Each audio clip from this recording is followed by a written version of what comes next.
Welcome to Coffee with Karl, where thoughtful conversation meets strong coffee. I'm your host, Karl Meneghella, coming to you from Sihamon Buddhist University here in Phnom Penh, Cambodia. This show is about ideas, big and small.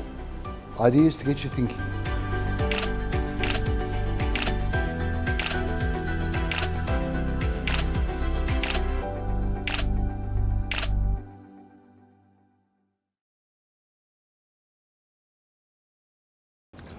Steve, thank you so much for making time for today. You're welcome, sir. No problem. I believe we're going to talk about coffee and its influence on the age of Enlightenment, which is a very interesting topic. Before we start, briefly, what's coffee to you? Well, I'm addicted to coffee. I'm a big fan of coffee, and I drink 3 or 4 cups a day. Right.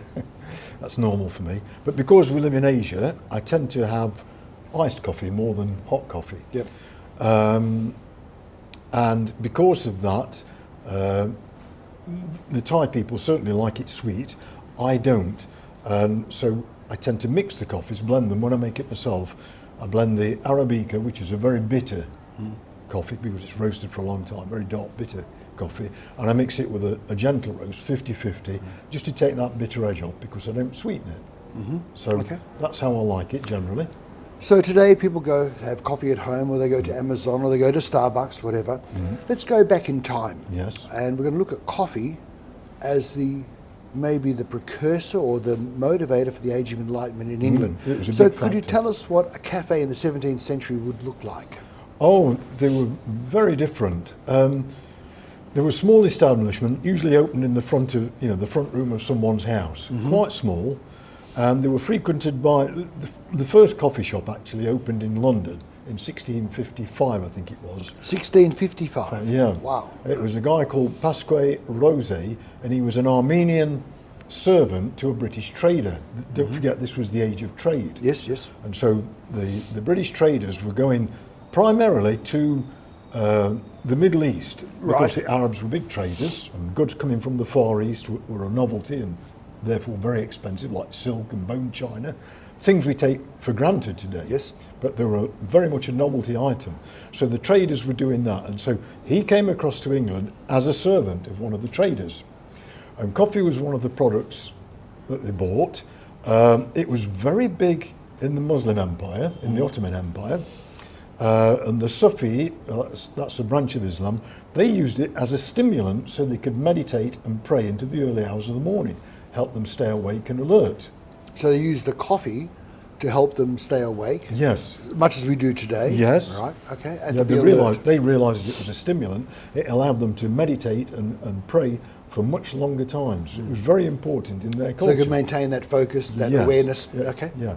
And, you've heard of the whirling dervishes. Yes, yes. Yeah, well, they were overstimulated by coffee drinking, which gave them the energy to do that. And that was the Sufi regime. So when coffee came to England, it was very much a novelty drink, and it used to be a penny a cup. Yes. Can we go then when it came to England? What was before coffee then? Before that, because of the state of the cities. Where did people gather? What did they drink? They gathered in the ale houses or drinking houses where they would drink beer and gin primarily. Right. Not stimulants. Not stimulants. No, that's soporific. It tends to make you drowsy and sleepy.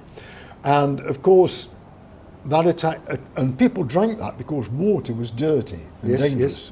90% of diseases that human beings suffer from comes from dirty water. We know that now. But back then, they didn't understand that. So ale and gin were the main drinks. This led to people being drunk and lazy. And so the ale houses were populated by people of, what can we say, lower... Well, they were drunkards. Yeah, drunkards and people that were not very nice, generally. And I suppose if you're getting drunk, you're also not really thinking. Of course not. Your vision is blurred, speech is blurred. Of course. Thoughts are blurred. Yeah. And it's almost like just, I suppose, survival mode. Yeah. Well, so many people, when they're under the influence of alcohol, we see it today, they're prone to violence. Yeah, exactly. Okay, so they had ale houses with beer and gin predominantly. Yes. Okay. So beer and gin, people were getting drunk, people were falling asleep, people are comatose, people aren't thinking. No. All of a sudden, there's the introduction of coffee. Coffee, yeah. Now, you said coffee is a stimulant. So Yes, the it is. alcohol is a depressant. Yep. And the coffee is a stimulant. Yes. So the opposite. So what would you expect then? What do people do? If they're not being drunk, they're not being falling asleep, they're not being comatose, what are they doing? Well, they were very energetic. And Pasquale Rosé, that brought coffee to England, he happened to open in an area where the traders congregated. Ah, okay, yes. So the traders would come in and they would talk. And of course, they were very energised by the coffee. And they were talking about business and trade and passing off ideas. And also, this was the first time that this happened in English society, because England, don't forget, England was very much built on a class system. Yes, You know, yes. there were the landowners and the titles. The serfs and the servants. And, yes. And then down at the bottom, the working class, what we'd today call the working class. As you say, the serfs and the servants. But it broke down the barriers because all people found that the coffee stimulated them. So there was a cross-culture connection, if you like, between the higher classes and the lower classes. That's the first time it had ever happened. You mentioned before about coffee being a penny a cup. Mm-hmm. I've heard the phrase before, the penny university. Would That's you elaborate right. on that for us? Well, as I said, people, you know, from higher society who were primarily more educated would talk to the servants and the lower class people, and so people found it a way to engage and learn something new. Because don't forget, at that time in the 1650s, the majority of people could not read or write. Ah, yes, okay. So they couldn't go a book and sit and study. So they couldn't learn from their, yes, No, yeah, exactly. no. They had to learn through discourse. Everything was learnt through discourse for the most part. Hence the term the penny university. Penny university. So it's a place you could go, meet with other people, talk, get new ideas, share your ideas, much like we're doing here, and a chance to actually be impacted by other points of view, by other cultures, by other ways of seeing things. Yes. Okay. That's right. I believe that Lloyd's of London actually started in one of these cafes with all the traders, where they're talking to maritime traders or that's whatever. right. And then the sailors came in with ideas of other cultures, Yes. things they'd seen, you know, and heard on the travel. When I say sailors, I mean the captains of the ship. Yep. You know, and they would get new ideas. And one of the problems with this, because the educated classes would primarily go to universities, which were run by monks.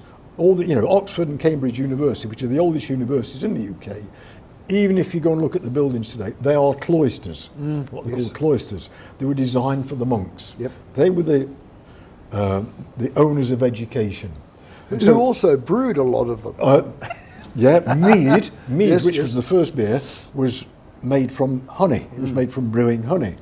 And the monks actually saw that as getting drunk on mead, they saw that as a connection to God. That feeling of euphoria, you know. So going back to coffee, and as I said, Lloyd's of London, Yes. I believe that was the ideas were captured with Yes. all these sailors coming in, captains, Yes. and people thinking, okay, they need to have insurance for their ships, Yes. insurance for their cargoes, Yes.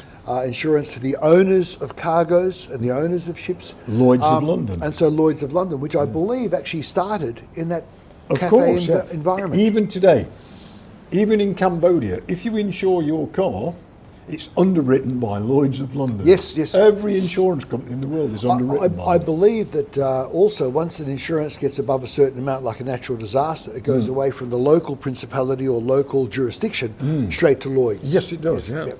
Okay. Can we continue? So, Okay. how does that relate to the Age of Enlightenment, and who were some of the key players in that? Proponents, yeah. Well, what happened around this time? King Charles II, who was the King of England at the time, and his court were very worried because the landed gentry were giving ideas to the lower classes, the working classes, if you like. Can we explain the landed gentry, just for our audience who may not be familiar with the terminology? The landed gentry. Okay, so as all cultures start out, you know, we had the king at the top, Yes. the king and the queen, and then we had the lords and the landlords. You know, the title there gives a clue: landlords, owners of land, and the barons. We're all fairly educated people. So it's a pyramid. It's a pyramid structure with the working classes and the servants below. Not unlike today. Yeah. Yeah. Please. Yeah. And so, you know, they were promulgating the ideas of democracy because they would go to university, again, taught by the monks, and they'd learn about Greek and Latin. democracy, which came from Greece. And so they would learn about this. So King Charles II got quite worried that this might lead to some uprising. Insurrection or coup. Insurrection or uprising, quite right. So they tried to close the coffee shops down. But, you know, as we all know, when you try to suppress something, it makes it more desirable. So hang on, so again, for our audience, so you're saying King Charles wanted to close all the cafes, the coffee houses. He was against the idea. He was worried. So then it becomes even more enticing or That's more right. attractive because it's forbidden fruit. Forbidden fruit, yes. Ah, I see, okay. Yeah. So then the coffee shops grew. And within a space of about 50 years, there were over 5,000 coffee shops within England alone. In London, there were up to about 1,000 coffee shops. And you've got to bear in mind that at that time, the population of London was only 1 million people. So 1,000 coffee shops? Yeah. That's a large That's percentage. a lot. The population of England was up until 1812, the Napoleonic Wars, was only 5 million. Because you don't get a population explosion until the country industrialises and you develop mega cities. So let's go back to the penny university. So because coffee cost a penny, and people would go there and they're amped up on coffee, they're excited, they become very verbose, they want to share their ideas. So basically, I mean, they could learn in this environment for a penny. Yes. Ah, I see. So that's what the penny university was. That's where was. the term penny university came from, You know, the university of life, if you like. Yes, you know, in that age, at that time. And as I say, the cross-section of conversation between the landed gentry and the working classes, that had never happened before. And now it started, this was the first major interchange between the classes. You know, it started to lead to a classless society in that sense. You know, and this gave the opportunity for a poor boy from Manchester, say, he could go to London, make his fortune and become a trader. Yes.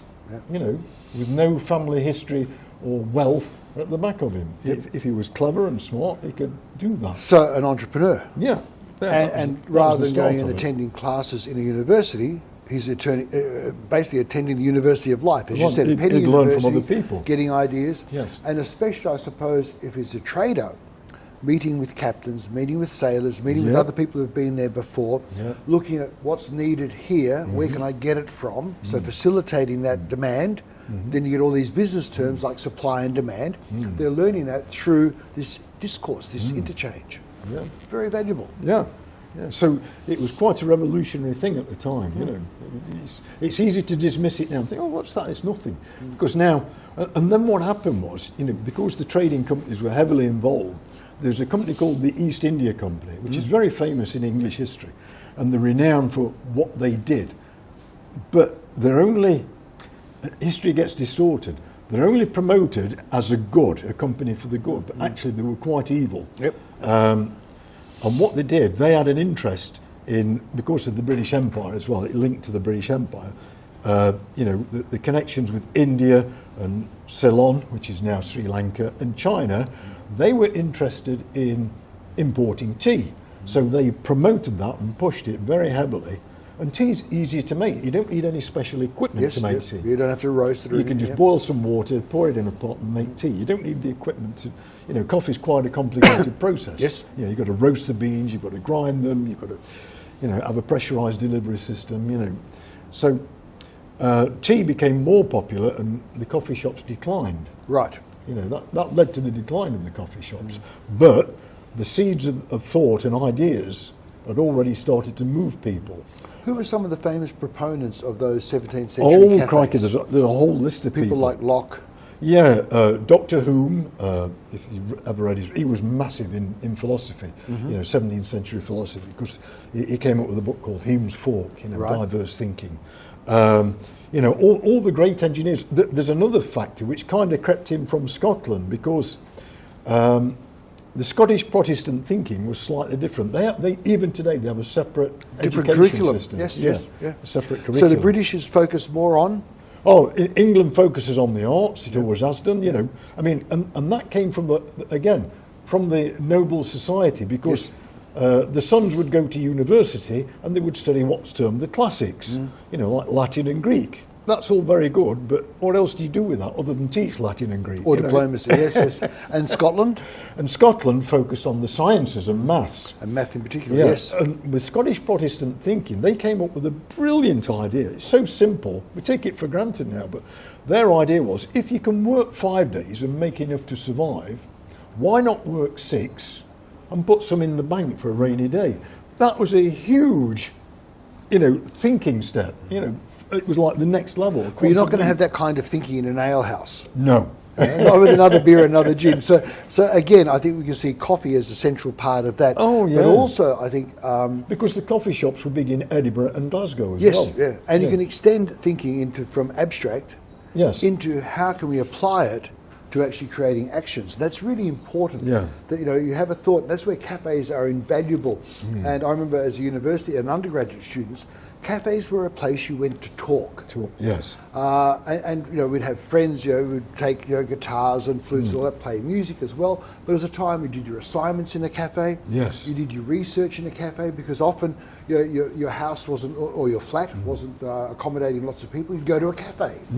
And in that environment, you could actually open up the books, do your research, everything else, get a cup of coffee, stay awake. Very different to going to a pub. In Australia, for example, we have pubs. You go to a pub, you get drunk. So very different mindset. Yeah, and today, leaping forward, cafes have resurged in popularity, and as you said, there were places of study. If you look at cafes today, they've all got free internet and charging points for your computers. Yes. Some of them have got computer desks. Hopefully some of them are studying, a lot of them are playing Minecraft. But yes, I think your point is very valid, that the environment lends itself to productivity. Yeah. Yep. Yeah. So even today, the modern version of the cafe is a place of learning. It's becoming a place of study. You very often see students sitting there with a computer. Correct, yes. Writing an essay or a thesis or whatever. Which you don't see in an ale house. Yeah. I like that. Yeah, so it's gone full circle. And it's quite interesting. I didn't know, and I wouldn't have guessed. I had to look this up to find out the truth. But the most traded commodity in the world, on the stock exchanges around the world, is oil. That's no shock, because every society needs massive amounts of energy for industry. Yes. The second most traded commodity is coffee. Incredible. And we don't need it. It's not something we need. If you'd have asked me, I would have said rice or wheat, one of the cereal products that we depend on for living. But no, it's coffee. And I find that amazing. So we really are addicted to it. I think, as you said earlier, coffee gives us a stimulant. Yes. It helps us to stay focused. Yep. It gives us that sense of energy, a kick when you're getting tired. Yeah. I can remember many a night preparing for examinations and drinking coffee. It's almost an IV drip of coffee. You see it everywhere, don't you? I mean, the gas stations have all got a coffee shop, and you see the taxi drivers come in and loading up if they've done a long shift. I was at Suvarnabhumi Airport in Bangkok, and I saw this dispenser. Tower Bin was the company name, and it's a coffee dispenser. Oh, right. And I was watching people. I was sitting there waiting for my flight, and I saw people come up, push the buttons, get a coffee, cheaper than Starbucks or Amazon or whatever. And I noticed a counter up the top, at the top of it, and it was 218 million cups had been dispensed. And I was watching the numbers click over. I think that attests to your notion of coffee being so popular. Yeah. And that's one company, 218 million cups of coffee and counting. Phenomenal. Yeah. Well, just for those of you in the audience, this session is actually the first of Coffee with Karl, and we thought it'd be a great way to start it as a way to stimulate thinking about thinking. The pleasure of thinking and discourse and dialogue, and hopefully learning something new. I've learned something new from Steve this morning, which I appreciate. Thank you. And hopefully those in the audience will also have the opportunity to maybe look at different viewpoints of the world, maybe understand different cause and effect factors, and maybe just stop for a minute and just think. I think that's something we've lost. Yeah. Well, you just raised a point. You said you've learned something today, and so have I. And there we go. We're sitting here with a cup of coffee each, and we're learning something. Yes. And it's not like an arduous task. It's just the flow of information. Well, for me, it's enjoyable. Yeah, but it's the flow of information. Exactly. Yeah, and I think this also then gives you the difference. If we're in an ale house, we'd be getting drunk. We'd certainly be losing our faculties. Yeah. And we'd start to become blurred in our thoughts, in our thinking, in our speediness of thought. Where with coffee as a stimulant, it's a lot more vital, a lot more alive. Yes, it is. It's essential. I mean, the interchange of ideas is essential for growth. Well, I've certainly enjoyed the session in this Penny University. Okay. Steve, thank you so much for your time. You're welcome. Really appreciate it. No problem. Thank you very much. Okay. Thank you. Okay, thank you very much. And to our viewers, thank you for watching. Think big, stay curious, and don't be afraid to step out of your comfort zone. I'm Karl Meneghella, and this has been Coffee with Karl. Until our next episode, keep learning. Thank you.